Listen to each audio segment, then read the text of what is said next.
Baik, bismillahirrahmanirrahim. Assalamualaikum warahmatullahi wabarakatuh. Selamat pagi, berjumpa lagi kita anak-anak dalam materi pendidikan agama Islam. Khususnya hari ini kita membahas tentang rusuh dalam beribadah, yaitu mengenai toharoh.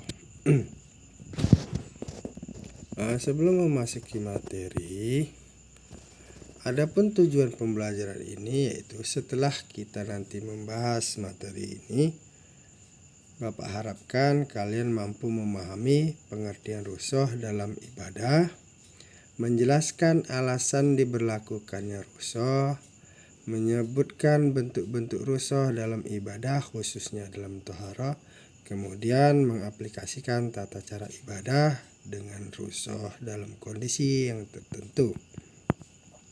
Nah, tentu tidak asing lagi bagi kalian dengan kata rusuh. Nah, apa itu rusuh? Rusuh itu adalah keringanan yang diberikan oleh Allah Subhanahu wa taala kepada umat Islam dalam melaksanakan ibadah ketika berada dalam kondisi tertentu yang sulit ataupun darurat. Nah, rusuh ini mencerminkan kasih sayang Allah terhadap hambanya agar kita tetap dapat menjalankan kewajiban kita meskipun dalam kondisi yang sulit ataupun darurat. Nah, kemudian toharoh.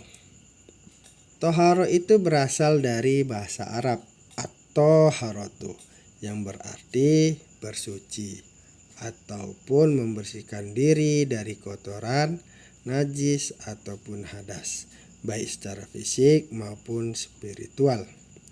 Dalam istilah fikih, toharoh adalah suatu proses atau tindakan bersuci yang dilakukan untuk memenuhi syarat sahnya ibadah seperti sholat dengan cara tertentu yang telah ditetapkan oleh syariat Islam. Nah, jadi sebelum kita melaksanakan sholat, kita harus suci dulu diri kita dari hadas maupun najis, kemudian suci tempat ibadah. Nah, barulah kita bisa melaksanakan sholat dengan baik. Nah, kemudian alasan pemberian rukhsah. Rukhsah diberikan agar umat Islam tetap dapat melaksanakan ibadah meskipun dalam kondisi darurat ataupun sulit. Kemudian menghindari kesulitan dan beban berlebih dalam beragama. Nah, yang terakhir memperlihatkan kasih sayang Allah Subhanahu wa taala kepada hambanya dengan memberikan kemudahan, yaitu rukhsah. Nah, bentuk rukhsah dalam toharoh. Nah, di sini kita akan membahas tentang tayamum. Apa itu tayamum? Tayamum adalah salah satu bentuk taharoh atau penyucian atau mensucikan dalam ajaran Islam yang dilakukan sebagai pengganti wudhu ataupun mandi wajib apabila seseorang tidak dapat menggunakan air. Nah, tayamum menggunakan media debu atau tanah yang suci sebagai alat untuk menyucikan diri dari hadas kecil ataupun besar. Jadi, tayamum ini digunakan sebagai pengganti wudhu.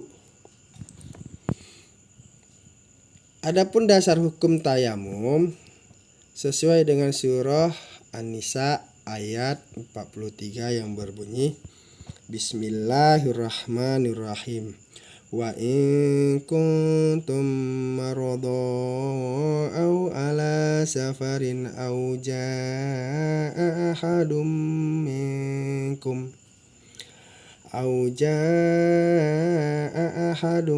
minkum minal ghaiti aw lamastumun nisaa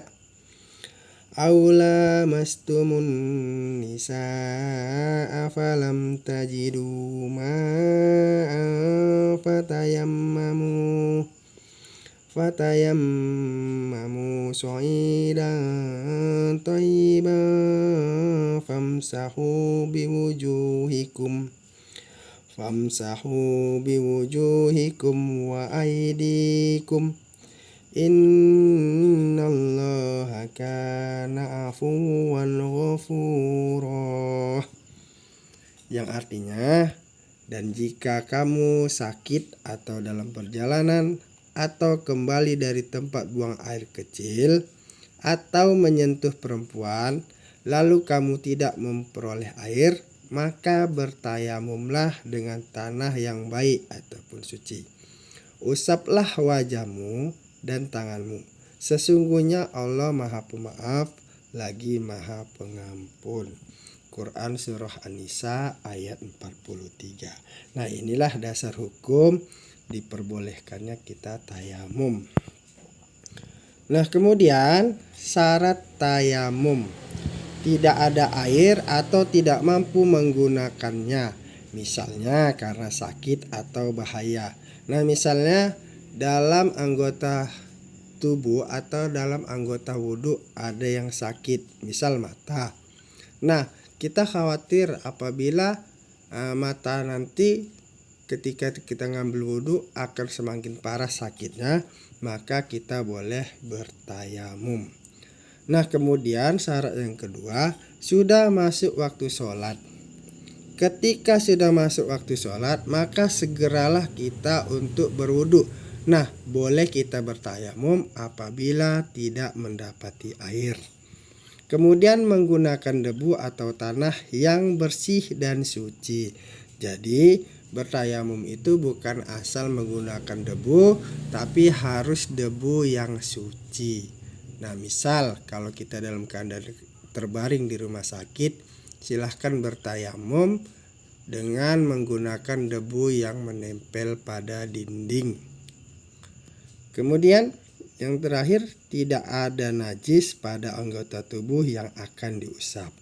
Nah, jadi dipastikan anggota tubuh yang diusap seperti wajah dan tangan sampai siku tidak ada najis. Maka sebelum bertayamum juga harus dibersihkan. Nah, selanjutnya rukun tayamum. Niat melakukan tayamum untuk menggantikan wudhu atau mandi wajib. Jadi kita kalaupun mau mandi wajib tidak ada air, maka kita harus bertayamum sampai kita mendapati air. Nah, ketika kita mendapati air, maka kita harus tetap melaksanakan mandi wajib seperti biasa. Karena tayamum ini hanya untuk mengganti mandi wajib atau wudhu sementara karena dalam kondisi tertentu. Kemudian mengusap wajah dengan debu, mengusap kedua tangan hingga siku dengan debu. Yang keempat, tertib. Nah, inilah rukunnya. Nah, rukun itu sesuatu yang tidak boleh ditinggalkan, artinya dia wajib. Nah, apabila rukunnya nggak lengkap, maka nggak sah juga, tidak sah juga tayamum kita. Cara melakukan tayamum. Yang pertama, membaca niat tayamum sesuai keperluan, hadas kecil ataupun besar. Misal, kita mau mandi wudhu, maka membacalah niat, kita mau mandi wajib, maka bacalah niat untuk mandi wajib. Nah, kalau kita mau tayamum untuk menggantikan wudhu, maka bacalah niat untuk menggantikan wudhu. Nah, kemudian menepuk kedua telapak tangan ke permukaan debu yang suci, lalu meniup debu yang berlebihan. Nah, setelah ditiup, mengusapkan kedua tapak tangan ke wajah secara merata. Kemudian menepukkan tangan kembali ke debu yang suci dan mengusap kedua tangan hingga siku. Nah, selanjutnya penutup. Melalui materi ini Bapak harapkan kalian semua memahami bahwa agama Islam adalah agama yang mudah dan penuh rahmat, sehingga mereka dapat menerapkan rukhsah dengan baik, atau kalian dapat menerapkan rukhsah dengan baik dalam kondisi tertentu sesuai syariat Islam. Nah, demikian Sekian pembahasan kita pada hari ini. Lebih dan kurang Bapak mohon maaf. Billahi taufiq wal hidayah. Assalamualaikum warahmatullahi wabarakatuh.